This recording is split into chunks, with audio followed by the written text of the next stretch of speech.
Hi everyone, I hope you guys are all doing well. If you're new here, my name is Grace. If you're not, my name is also Grace. Also, look at the coordination. Oh, ignore this because that's silver. Gold, gold, yellow. Anyway, so that's my outfit today.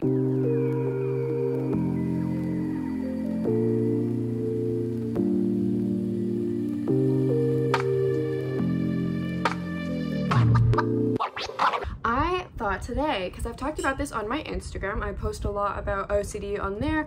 As a lot of you probably know, I do have obsessive compulsive disorder. I talk about my experience and share tips on there, but I talked to some of you and asked if it would be helpful for me to make a whole video about like how I manage my OCD and that sort of thing, and people said yes, so I thought I would come on here and do that and share some things that I know would have been so helpful for me when I was like struggling with OCD and kind of realizing that something was really wrong around the time that I was 14. And looking back on it, I definitely had some obsessions and some behaviors before then. Sorry, I'm pulling up my notes there on my laptop. I didn't actually start being treated for OCD until I think I was 17, and then I started on meds when I was 18, almost 19. And let me tell you, I'm gonna give tips for things that like help you in terms of like manual stuff that you can do and stuff that you can do without meds. Getting on the right meds was just the thing that pulled everything else together and was totally the missing puzzle piece that ultimately got me to a point where I can really manage this thing. It's still not perfect, but it's gotten a lot better. And so if you are able to get on meds, I know there's still some stigma about meds and like, oh, you should be able to like do it on your own, like the outdoors or your therapy and like that sort of thing. Listen, like those things can help. Doing yoga can help, meditation maybe can help, but meds, there is nothing wrong with using meds, and meds are the thing that has single-handedly helped me deal with OCD. And so all of these tips that I've come up with are valuable and things that I've learned in therapy, but I cannot discount the power of medication in my own life. And so something I want to say is, and I'm sorry I'm looking over here, I'm looking for my I'm looking for my notes. Okay, yeah, my first point is meditation. Whoa, sorry, medication. I don't like meditation. This is a manifestation meditation, but I'm not really like manifesting right now. I should be though, because I'm trying to, but like I really need to like get on that. Anyway, also I stayed up. Okay, no, it's not time to talk about that. It's not time for me to just like, I get on my soapbox on here and sometimes just talk, and I gotta remember to like stay on track. Anyway, so medication, let me just tell you, is not a bad thing. It can be a very good thing. The second thing I want to talk about is getting the right kind of therapy for OCD and finding a good therapist, and one that takes your insurance and one that like is in a place that you can go to and that specializes in your stuff is so hard. And like sometimes you have to go through so many to find the right person. But I know that because I started therapy when I was 14 and I was doing talk therapy on and off for 4 years. Four. And let me tell you, talk therapy for someone who has OCD is one of the worst things you can do, because as you know, if you have OCD, you may very well struggle with ruminations, with overthinking things. Oh my god, I'm sorry, I had to burp. Struggling with overthinking, rumination, and that sort of thing. And so things like talking about your problems, going to therapy, journaling, oftentimes things that you think are good for you because they're given as like general mental health advice, could be doing absolutely awful things for your mental health. Because I know that when I was making a point to journal every single day, I would write out my obsessions, I would reassure myself and be like, oh, well, I feel this way, but actually this is the case, but actually, you know, and I would just like write out the same stories over and over and over again because I was obsessed, and it became a compulsive thing where if I didn't write about it, I would like get stressed out. It was like I had to reassure myself every single day that like my fears were not real, you know what I mean? Or like that they were real, but they weren't like based in reality. And so sometimes things like talking about your problems and writing about your problems, if you have OCD, and if you're writing and talking about your OCD and things that you are obsessed with and things that you are struggling with, you are feeding the rumination cycle. OCD, it used to be called the guilt and doubt disorder. So the way compulsions work is that when you are struggling with something, and OCD manifests in so many ways, it's not just about keeping things clean or neat or organized. There is so much more to it, and that's certainly part of it for some people, but it can also just be like these intrusive thoughts telling you awful things about yourself and telling you stories about the kind of person you are and causing you to overthink everything. And it doesn't matter what everyone else is saying about how like there's nothing to worry about. Or I'll give an example right now. My hand is right here, and for a second I was just like, oh my god, wait, that's so inappropriate, I can't upload this video. Like in my head while we were talking, I was just thinking of that. Even though, like, if you look, logically, nothing is wrong. My hand is just there, resting, I'm talking to you, everything is fine. And so something that I'm working on today is because I feel like when I touch my clothes, it means I can't touch other things because now my hands are dirty. And so the way that I could deal with that if I was using a compulsion would be to use hand sanitizer after every single time that I touch anything. But ultimately, the way compulsions work is that people who have OCD turn to them because they provide temporary relief from really, really difficult and excruciating thoughts and emotions. But the thing is, once you do a compulsion, you feel better in the moment, and then the urge to do that compulsion comes back even stronger. So the really important thing you need to do is resist doing it. So instead of like washing my hands after everything, I'm having to practice touching my clothes and then touching other stuff and knowing that it's fine. So okay, so that was my point about talk therapy, but it kind of delved into other stuff as well.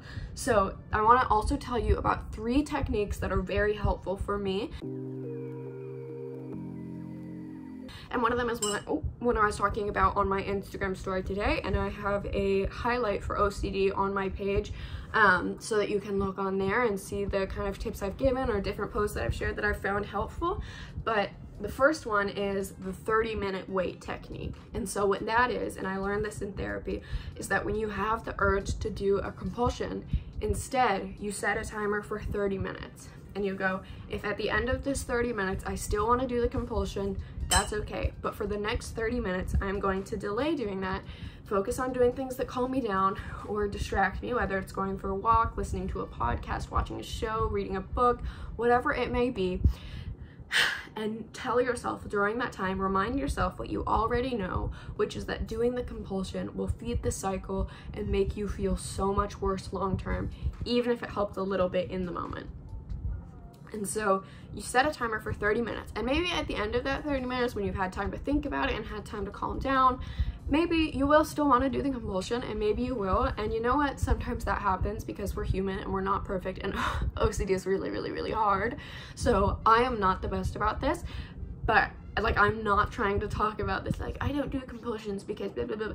I'm saying these are things that help me, because I do still struggle with OCD. I do still struggle with compulsions every single day, but it's so much better than it was. And so I'm sharing what I know to maybe help other people as well, because this is stuff that would have been helpful for me to know. So that is the 30-minute wait technique. And then I want to talk about, okay, point number 2 says the goblin that wants little snacks. You have to starve it. Okay, so what I mean by that is that something my therapist taught me is that, like, when you have an obsession, and okay, she talks about like it's a little goblin onto your shoulder, it's telling you all these things, like maybe it's saying like you're dirty, you're not clean, you're not clean, you're not clean. And every time you do a compulsion, every time you listen to that goblin voice, every time, or what is it? Yeah, goblin. Every time you listen to it, every time you're like, oh, you're right, I'm gonna use hand sanitizer. Oh, you're right, I'm gonna wash my hands. Oh, you're right. And this is just an example. But every time you do that, it's like you're feeding little gummies to this goblin, and it is getting stronger and stronger and stronger.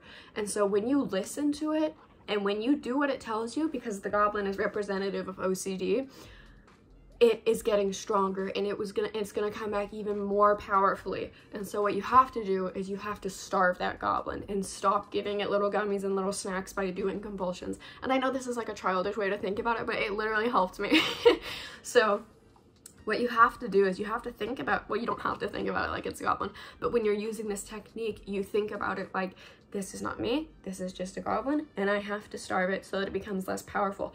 And let me tell you something, a little tidbit that is very helpful to know is that when you first start challenging OCD, it does not like that, and so it's going to come back even stronger to try to find things to hook you in or rope you in or things to obsess about. And so when you first start taking the steps to stop feeding it, it might be so excruciating because you're going to get all these new obsessions and all these new ways to hook you. And when you finally get over one obsession, OCD is like pissed because now it can't get you with that anymore. So it's going to be trying to come up with other things to kind of rope you in, and that is very, very hard to go through, but you have to know that part will pass the more you challenge it. It's kind of like in eating disorder recovery, you could talk about it like that, because I've also gone through that, is that like at first when you start challenging the eating disorder voice, like, oh, you can't eat this, oh, you can't eat this, whatever, like, and then you do eat that thing, you're probably gonna have a lot of guilt because like that voice is very upset. But the more you challenge it and the more you decide to live based on what you want and instead of what this disorder wants, whether it's OCD or an eating disorder or whatever it is, but the more you start living for you, the weaker it will eventually get. But just know you might get roped in a little bit and it might get more intense before it gets better. And so that's something that I think is helpful to know going into it. The third thing I have is identifying the distortion. And so if you look up different common distortions, cognitive distortions for OCD, you might have things like emotional reasoning, where because you feel a certain way about things, it means in your brain that they are the case, when really they might not be. So say I felt really guilty for touching my pants, and so in my mind it's like, well, I feel bad about it, so doing this is inherently a bad thing to do. And for other people, they're like, no, it's not, you know what I mean? Yeah, so that's an example of like emotional reasoning or black and white thinking, where you fail to see the like gray areas of things where it's like either I'm really good or I'm really bad. And it makes you see things kind of like in all or nothing. And so those are just a couple examples, but sometimes, or like what if thinking is another one, like what if I do this, what if I did that, what if whatever, and kind of these thought patterns that can get you really stuck. But for me, God, I'm so sorry. I'm so sorry. For me, I find that like when I identify what the distortion is and when I have a better grasp on like what my brain is specifically trying to do to trick me and what it is specifically like bringing up, it gives me a bit more agency and it helps me separate the OCD from myself. And so it might not make the anxiety that comes with OCD go away completely, but I can be like, oh, caught it. That's what if thinking. I'm not going to go down that road.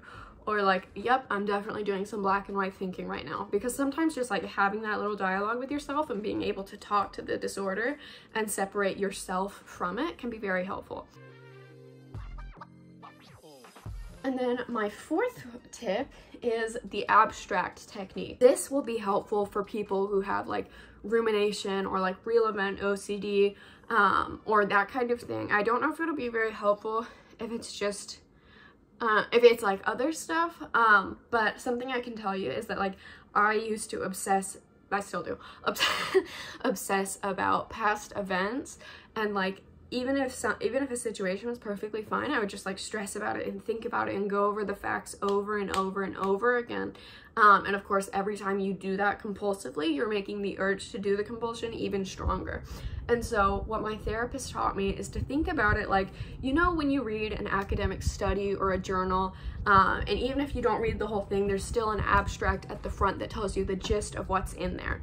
So it doesn't like get into all the weeds of everything. It doesn't tell you all the facts. It's just a short little thing that tells you this is what's in here. And so for all my different obsessions where I would think about the past, and you could also do it with thinking about the future or whatever your obsession is, instead of getting into the weeds of it, instead of getting into the content of that story that you're replaying or that potential event that you're replaying or whatever it is, you just come up with like one sentence to tell you the gist of what's in there, and then you don't go any deeper. You don't go, like, you think about it like each obsession is like a stack of papers.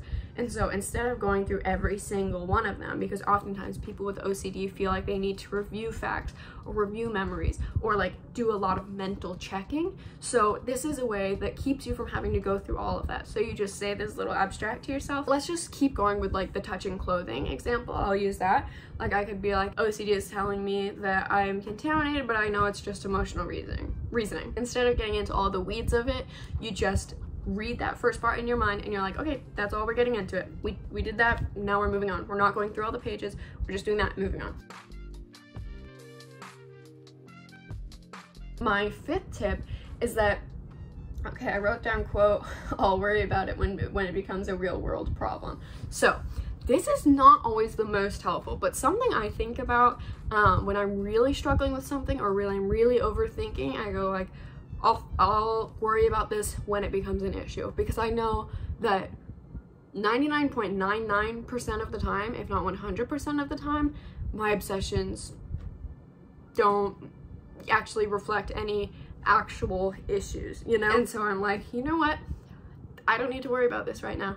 OCD is telling me I need to, but I'll just worry about that if it becomes a problem, which is obviously easier said than done when you struggle with OCD and anxiety, but it's something that I sometimes tell myself. My sixth and final tip is that calming down my central nervous system calms down my mind, because they're all connected. So your mind and your body are obviously connected. And so, oh, sorry, I accidentally just like brushed my boob. But your mind and your body are both connected. And so something I'll do when I'm like really revved up in my mind, sometimes like to avoid sitting with my emotions, I'll like go on social media and distract myself and try to be like constantly wired or constantly doing something.